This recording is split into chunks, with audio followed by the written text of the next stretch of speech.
sura ya Nairobi ndio sura ya Kenya. Nairobi kama kumeharibika, Kenya kumeharibika. Nairobi kama kuna uchafu, Kenya haiwezi kuendelea. Nairobi kama itembei, kama iko na jam, Kenya iko na jam. Ni kweli ama si kweli?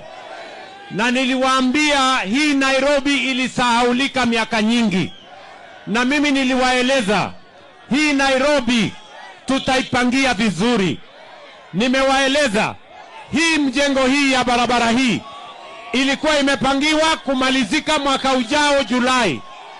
Mimi nikakuja hapa mara 3 nikamwambia huyu contractor, hakuna vile tunaweza kungojea miaka 3 hii mahali jam isumbue wananchi. Hii kitu tumemaliza 1 year ahead of time. Na ndio mimi nataka niwaambie wale, kuna majamaa hapo wananisumbua ati William Ruto anafanya kazi sana, ati huyu mtu anapumzika saa ngapi, ati huyu mtu anatembea kila mahali. Nataka mimi niwaambie wale majamaa, wachaneni na mimi nifanye kazi ya wananchi. Mimi nimewaambia mimi si mfalme, mimi ni mfanyikazi ya wananchi wa Kenya. Na mimi nitafanya kazi 24 hours. Ama namna gani? Kwani nikifanya kazi 24 hours, time ni yao, nguvu ni yao, akili ni yao. Wawachane na mimi bwana. Ama namna gani?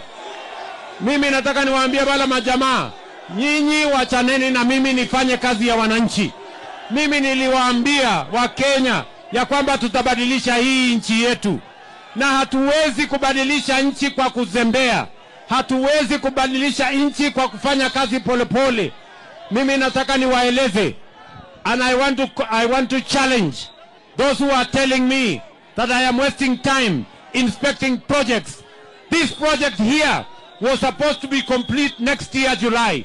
But by God's grace, working with the contractors here, I have come here several times to make sure this project is hastened. Today, we are launching this project 1 year ahead of time, to mean that what we can do for 10 years, we can do in 5 years. Tuendelee ama tuendelee bwana? Mnasema tuendelee ama tuendelee?